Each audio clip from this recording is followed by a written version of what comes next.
യൂദായുടെ ലേഖനം ഒരു പഠനം. കഴിഞ്ഞ ക്ലാസ്സിൽ നാം യൂദായുടെ ലേഖനം 12-ാം വാക്യത്തിൽ നിന്നായിരുന്നു പഠിച്ചുകൊണ്ടിരുന്നത്. ഇന്ന് 13-ാം വാക്യത്തിലേക്ക് നമ്മുടെ ശ്രദ്ധയെ തിരിക്കാം. തങ്ങളുടെ നാണക്കേട് നുരച്ചു തള്ളുന്ന കുടിയ കടൽത്തിരകൾ എന്ന് പറഞ്ഞുകൊണ്ടാണ് 13-ാം വാക്യം ആരംഭിക്കുന്നത്. ദുഷ്ടന്മാരുടെ ഹൃദയനില വചനത്തിൽ സമുദ്രത്തോട് സാമ്യപ്പെടുത്തിയിട്ടുള്ളതായിട്ട് കാണാൻ സാധിക്കും.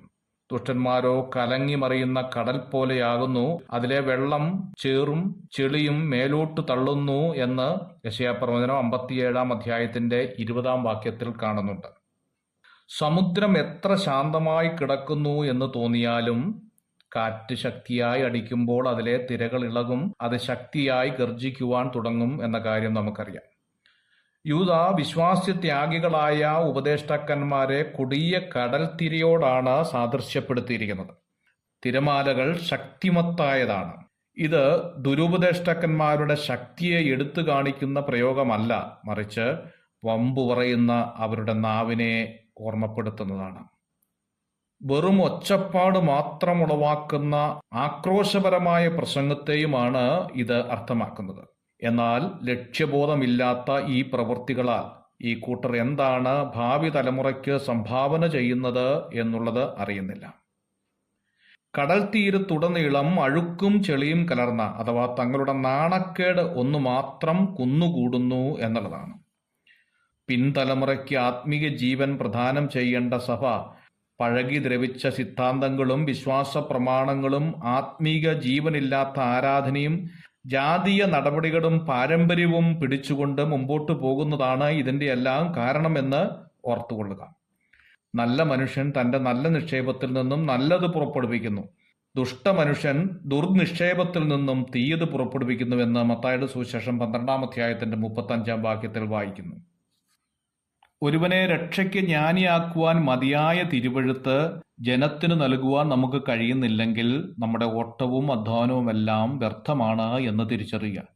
നമ്മുടെ പ്രവൃത്തികൾ മനുഷ്യത്വത്തിന്റെ മഹത്വത്തെയോ നിസ്തുല്യനായ ക്രിസ്തുവിനെയോ വെളിപ്പെടുത്തുന്നത് എന്ന് ഒരു നിമിഷം ശാന്തമായി ചിന്തിക്കേണ്ടത് ആവശ്യമാണ്. ഉഗ്രമായ കടൽത്തിര പോലെ ശബ്ദകോലാഹലങ്ങൾ മാത്രമേ ഉള്ളൂ എങ്കിൽ ദൈവത്തിന് നമ്മുടെ ആരാധനയിലും ജീവിതത്തിലും പ്രവർത്തിക്കാൻ സാധിക്കത്തില്ല എന്നുള്ളതാണ് വാസ്തവം. പലരും വിചാരിക്കുന്നത് ശബ്ദം കൂടുന്തോറും ദൈവത്തിൻ്റെ പ്രസാദം വർദ്ധിക്കുന്നു എന്നുള്ളതാണ്.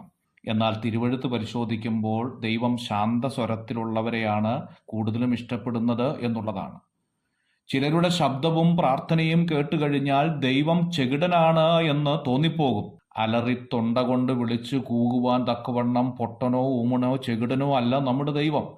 ശാന്തമായി നമ്മുടെ ഹൃദയത്തിൻ്റെ നോവുകളും നമ്മുടെ ഹൃദയത്തിൻ്റെ തേങ്ങലുകളെ പോലും മനസ്സിലാക്കാൻ കഴിവുള്ള ദൈവമായിരിക്കുന്നത് കൊണ്ട് ശബ്ദങ്ങളോ കോലാഹലങ്ങളോ കൊണ്ട് അനുഗ്രഹീതമായ മീറ്റിങ്ങുകൾ എന്ന് വിലയിരുത്തുവാൻ കഴിയില്ല എന്നുള്ളതാണ്. എന്നാൽ ദുഃഖകരമെന്ന് പറയട്ടെ, നമ്മുടെ മീറ്റിങ്ങുകൾ അനുഗ്രഹം എന്ന് വിലയിരുത്തുന്നത് ശബ്ദവും കോലാഹലവും എങ്ങനെ ഇരിക്കുന്നു എന്നതിനെ അപേക്ഷിച്ചാണ്. ആളുകളുടെ പെരുപ്പമോ ശബ്ദത്തിന്റെ ഉയർച്ചയോ അല്ല ആത്മീയ നിലവാരത്തിന്റെ അളവുകോൽ, മറിച്ച് ദൈവത്തിന് പ്രസാദകരവും ദൈവവചനാടിസ്ഥാനവുമാണോ എന്നുള്ളത് ശ്രദ്ധിക്കേണ്ടത് ആവശ്യമാണ്. ഉഗ്രമായ കടൽത്തിര പോലെ ആർത്തിരമ്പുന്ന ശബ്ദമോ വലിയ ജനക്കൂട്ടമോ പ്രൗഢിയോ ഉള്ളതുകൊണ്ട് ദൈവത്തിന് നമ്മുടെ ആരാധനയിലും ജീവിതത്തിലും പ്രസാദിക്കാൻ കഴിയുമെന്ന് കരുതുന്നില്ല. നാം തിരിഞ്ഞു ചിന്തിക്കേണ്ട കാലം അടുത്തിരിക്കുന്നു. God bless you.